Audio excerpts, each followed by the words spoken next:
Gustaf Hammerin, Mindustry, ToneHammer Studios. Welcome to In the Chair with. How the devil have you been? Since what time frame? I don't know, since we last did. Ups and downs, very much good stuff, some bad stuff. You know how it is. How have you been since we last had an interview? Yeah, mostly all positive, really. I've been a very busy bunny, that's for certain. But for those that don't know you, as well as I do, do you want to just give a bit of overview of what you do and who you are and what you sound like? I hesitate actually to call myself a musician, but I am a musician, I guess, by technical terms. I make music, I make sounds via MIDI, guitar, vocal cords. I'm a musician, and I'm a musician. I make music. That's what I do, really. It's all I do. And I walk a lot. Yeah. Your first, your main project, Mindustry. Why don't you talk us through that? Mindustry is an industrial thrash metal band from where I live, Gothenburg, Sweden. Started in, it's hard to pinpoint, but I would say 2019. And since then, I've released 2 full albums now. First one in 22. Katastroftankar in Swedish. Now, a few weeks ago, I released Doppelganger, which is that album in English. So the only thing changed is the lyrics. Nothing else. Just English version to try to reach out a bit more. And it has worked, which is tremendous. Not ditching the Swedish at all. I've gotten a lot of questions about that, but I'm not. There's a lot of, fans wondering. Everything's going to be dual language. That's an interesting. If I get my wish. It's an interesting line to take. Is there a bit of kind of purism from like the Swedish kind of metal community, or because a lot of bands across all the world they sing and write in English? But sometimes you see the ones that adopt their language, they kind of remain pure to that and almost receive a bit of criticism if they then kind of switch language. You're doing both, so maybe satisfying both sides of the camp. But is that a thing, or is it just an imagined thing that I've got? Dude, my experience here, just from people close and fans, has been mixed. Maybe 70% negative, 30% positive from the existing fan base. Okay. Now there's a bit of a bigger fan base thanks to the English release. But is like, oh, are you gonna do English only? Why are you doing English? Like, well, I wanted to do it in English from the start. Or well, my producer Felix, he was like, you should do it in English. I'm like, nah. There's this other band, those I rip off all the time, or I ripped off on the first album. They sing in Swedish, and I said, I'm gonna do it in Swedish. Then I was like, you know what? Let's try it in English. Because the chance to reach further is there. Yes. If I try English, right? But it's not gonna alienate anything. We dominated the world for a reason. We dominated the world for a reason. See? Maybe I'll do a Chinese version. Hey, I don't know. I think on the balance of probability, it may well be worth that we all start learning Russian sharpish. There you go. How about Russian, Chinese, Indian to reach? Well, I don't think India have set themselves on the world scale to dominate. Not so much. No. Maybe isn't there one really cool band though that is Indian? They have one song I like. I can't remember what. I was gonna say Taj Mahal, but that's a place in India, I think. Yes. No, but it's gonna be dual language. But what I have now is, I probably have songs up until 3-4 years at minimum, depending on how I release it. But right now, I'm focusing on covers actually. Okay. With Mindustry, yeah. There's a lot of covers going on with featuring artists, and that's been an idea for a long time. Yeah, so I'm taking on metal people and forcing them to sing. I think this is a thing that's kind of come out the woodwork on the basis of social media. You know, it got to a point where you could just release your music and do quite well. Then the reins have been pulled back in, and the exposure width is much less. So then the natural thing to do is kind of gravitate to someone that, you know, shared fan bases, or look upwards to those with bigger fan bases. And all of a sudden now you've got these bizarre cross genres and weird kind of lines of creativity. That's why I want on-metal people a lot to do the covers with. And it's mostly vocal. The features are gonna sing. Maybe some guitar stuff, but covers of pretty famous songs, some Michael Jackson songs. Yeah, one is The Devil Went Down to Georgia. You're struggling to do a cover with him. Well, you know, there are ways. Let's not throw in the towel on that, Ben. Is it even Ben I'm talking to? I don't know. It's an AI replication of me. But there's something going on with the beard because it's gray stubble. Yeah, let's see. The weathering of time, you know? There we go. There we go. I have a young face, but an old beard. I will not agree.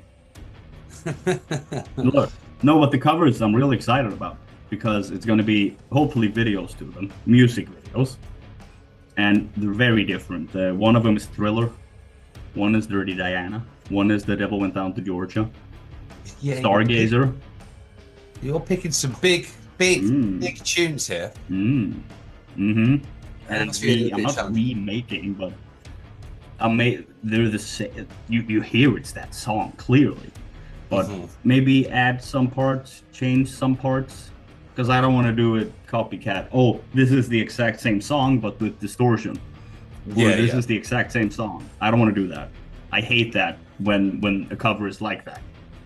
This is beat for beat the exact same thing with growling and distortion. So changing some dynamics, you know, stuff like that, and it's going good. Will probably come out in early 25, first one. Okay. Maybe. Phantom of the Opera is another cover. So there's some really interesting covers of that. Kicking around all over. Because I don't want to do every let's cover Enter Sandman. I'm like, sure, but you know, let's do maybe something a little more on the fringe and take people who are not metal. Isn't that fucking awesome? Yeah. To get out of this incestuous cesspool of metal. Yes. Yeah. I mean, I feel a bit old at some of these gigs or reviewing some of the stuff that I do, but some of this kind of crossover stuff is actually starting to really kind of sound interesting. I was at a gig in London and it was a kind of crossover between sort of industrial and metal and grime, which is a variant of of UK rap, you know. Exactly. Well, I would go so far as it's kind of almost drill, which is a little bit more of a kind of, it's a little bit more pocketed, it's a bit more violent, you know. Well, yeah, the grime. Oh, coming in here with that sort machine gun, man. Come to you, man. Yeah. Okay, that was definitely a Oh, that's cool. Yeah, so it's some interesting stuff coming along. But you've got something else that you've just kind of released, haven't you? Which is again along the kind of composition vibe, which is good that you're getting into. ToneHammer. ToneHammer Studios. Yeah, why don't you talk to me about that? ToneHammer Studios is recently launched with my good friend Chanel, who handles admin and project management. Well, mostly project management, not admin. Project management. And I am the musician, soundscape dude. And ToneHammer Studios is a music production studio. I got that right, because I said music recording studio, but it's not. It's a production company. You know, we make music. I make music for whatever. and we're aiming high, and we're aiming high, but there's also some like micro stuff in there. Like we have a Ko-Fi page, for example, where you can order, if you're an influencer, if you're anybody who just wants a custom intro to your YouTube channel, background music for your reels, stuff like a little more on the smaller size, and also gaming music for games, movie soundtracks. You know what I mean? So it's very far and wide, while still being very micro in other aspects. One thing that you might know something about this, but one thing I see with me, obviously, you deal with a lot of copyright music as background music for our bits and pieces. And you can kind of select, you can put in a genre and everything on things like CapCut and other stuff, and it picks out. They're usually, Far Eastern composers. I think that market is held a lot by Japanese producers. I wonder how you get into that as a creator. Could that be something that you look at or know about? That is something we have looked at. Sample libraries, for example. We speak about this as well. Making stuff that you can use, or that you can purchase a pack, or individual stingers. You know what I mean? Like a bass drop, a impact, all those small sound effects, second stuff, and also, as you say, stuff you can have there, which is like the copyrighted stuff for CapCut, made by somebody often. And that stuff, well, yeah, I know, I think all of those, because that's Meta, is Facebook, Instagram, they have these things. So yeah, where you can like, background music, uncopyrighted, or whatever you say, right? Definitely.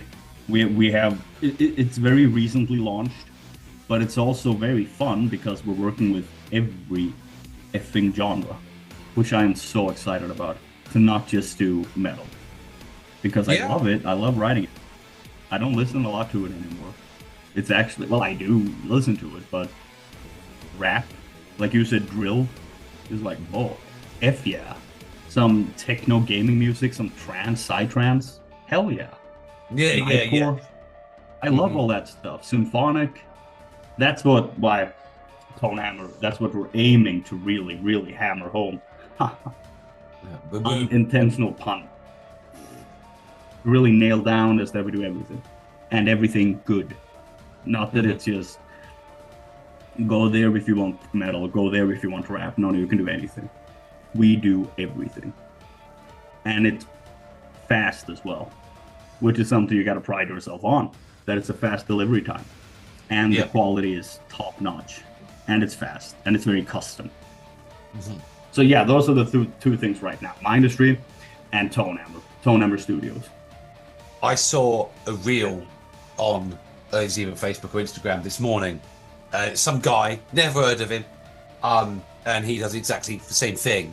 And his studio was like on a mega scale, and basically he was responsible for producing all the orchestral and fill-in music for the Dream Theater, whatever it is, 20th anniversary tour. And basically what he did was he got bit tracks from each of their 18 albums, and then completely kind of, rearranged them and made them blend into each other. And I thought, that's gotta be some work you're taking on there, because that's not easy music for one. Let alone having the ear to be able to sit through all of their material and kind of, whether through a working memory or even worse, a very filling note-taking process, go, well, that bit from album 5 is going to mix with that 20 seconds from album 2 to this, to this, to this. And it played a sort of snippet of it. And already I was like, that would have taken me a year. No, not a year, but it's, dude, that's work right there. But that is also the motivation that guy gets from getting to work with guys like that. Then you take it seriously. Then you do what you got to do, whatever that might be. But that he took stuff and rearranged it, that is epic, because then it doesn't break. It rhymes, It's still Dream Theater, but it's not him maybe, but it's cool. I usually try to think like that when I write Mindustry stuff now too, to be like, oh, how can we make it rhyme? Not vocals, not words, the patterns, sections, parts, to make it tie back. Interlacing and weaving and congruence. Yes. And one guy that's very good at that is Lars Ulrich, actually. Believe it or not. He's very good at arranging and making stuff tie together to each other. To be like, yeah, I saw this thing that... Because I started looking at some music seminars. I guess I have for a year. Free on YouTube, you know? Like, how to become a better songwriter. How to turn a mellow riff into a song. Those things I don't give a fuck about. But there was some pretty famous guys, can't fucking remember the name now. But they spoke about dynamics, the rule of 3, which is something I've never heard in music. But I think you know what it is. You know, if something goes the 3rd time, change it up. Yeah. With whatever, a different drum pattern, a different extra note, you know. And that really helped me. When I was like, oh. This is something I wasn't aware of the rule and it being a kind of a popular staple even, but you know, when I've let's say I write a 16 or 32 bar kind of sort of sequence, if you listen carefully, you'll notice that I'm introducing something new on the 3rd kind of style or whatever, or the drum pattern changes every 3rd, and it's kind of it's like blocking sections of 3 into 4. And it doesn't make sense, but it does, because you don't get it if you kept it in sections of 2 and sections of 4 and kept the changing, it becomes blocky. So to make it unblocky, that 3 with that 3 with that 3, it creates a bit of an overlap and an interweaving.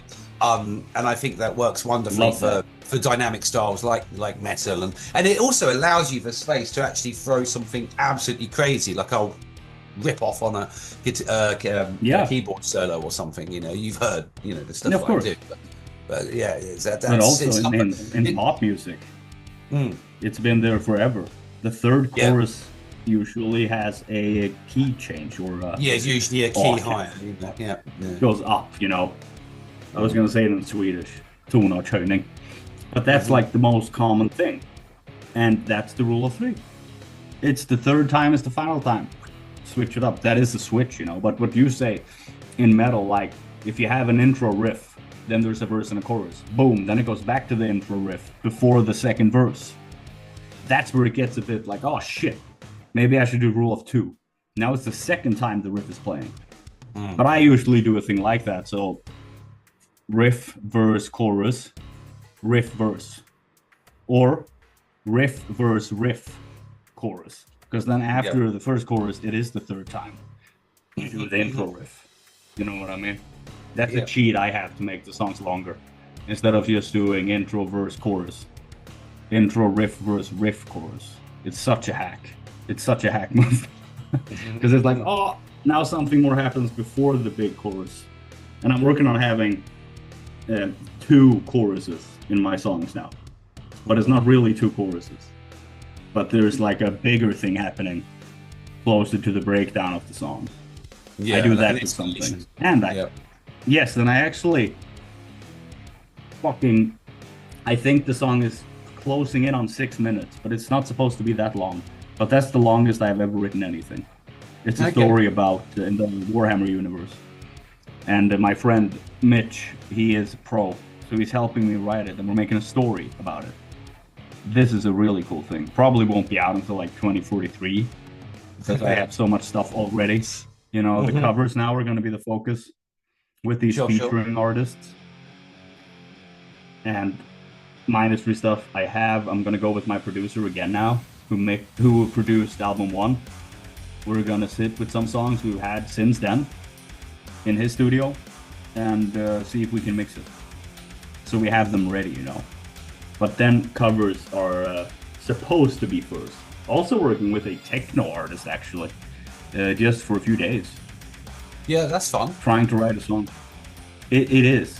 We haven't spoken details yet, but yeah, that's going to be really cool because she wanted to go a bit darker. We know each other.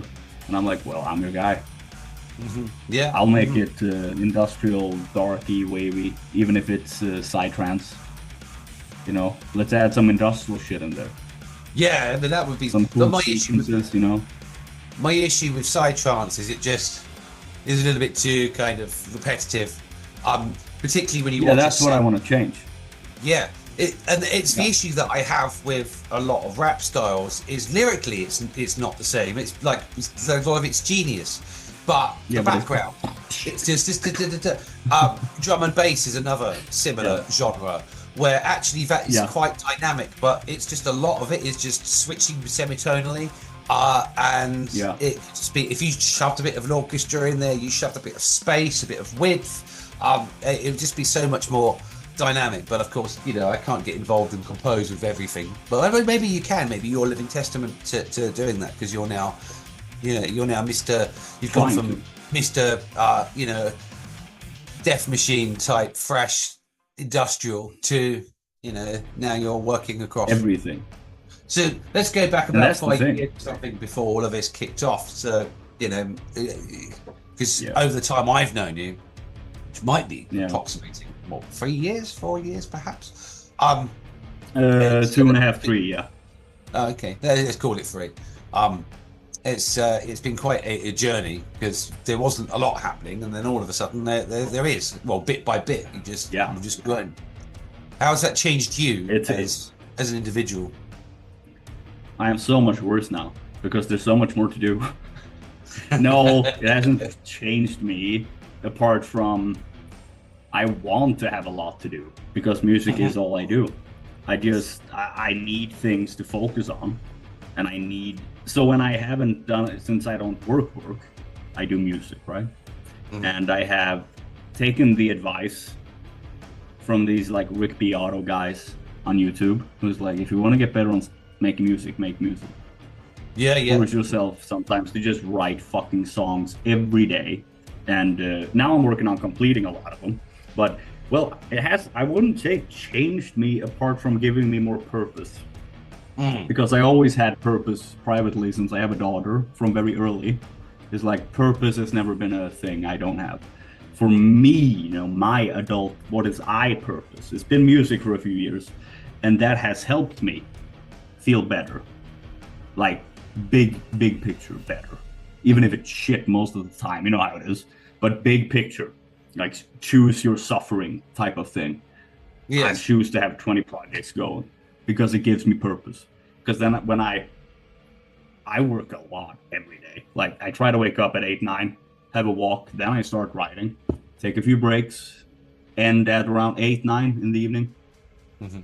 With some dinner in between, a little rest. I work a lot, man. Like, it's all I do. Apart from when my daughter is here on the weekends. I don't work 12 hours. Maybe 1 or 2, you know. But always working, which is good and bad. Like, you know, I'm still a very young man, so I can do it for a bit more. I mean, I look at my life. I'm gathering material. I'm always working, you know. Even when I'm writing music, I suppose, which is trust me, we can tell increasingly rare these days that I write music. But you mentioned that. I was so sad when you were like, "Oh shit!" I sent you something a few months ago, and you were like, "Oh shit! I haven't written in so long." And I'm like, "What?" But I know you're very busy. I know that. Yeah, it's a tough one. One, you've got to keep the bills paid. 2, you know, I'm involved in obviously this business and my business. So both are kind of, sort of growing entities and all need nurturing. And of course, you know, the music, when you start going out to gigs, which actually was quite good for me on a personal kind of confidence level and stuff. Love that. Yeah, and disappearing out to France to kind of go filming and all this kind of stuff. You know, these are all kind of little milestones. So, you know, how would you say?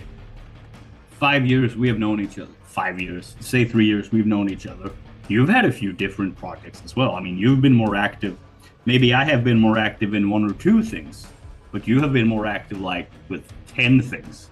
But maybe not to the depth I have with 2 things, you know what I mean? Yeah. But you've had a lot going on, start, finish stuff, you know? You've done a lot too. We have, it's about 3 years. I think we started talking through Love Anarchy, right? Yes, that was right. Yeah. Think. Yeah. Yes. You mistrusted my appearance on the forum on account of me having two first names. Yes, If you I remember. never. That was your opening guy. comment. Yes. Yes, I told you. I never trust a guy has two first names. There is always something wrong, and I wasn't wrong about it. I still love you, bro, but there's something wrong with you. I wasn't wrong on that end, right? Yeah. Yes, and I sat there and I thought, who's this bloody plum? But there we go. Years later, the main man. So, rounding up, two things.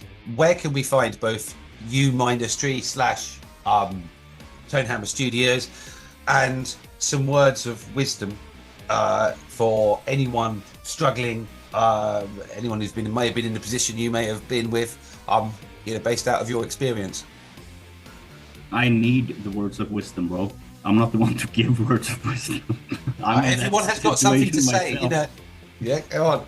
We can do it. I'm the one suffering a lot right now privately. There's the thing with getting your bills paid. I haven't figured that out in these 20 years? No, since you become an adult. But you can find Mindustry on every major streaming platform if you search for Mindustry.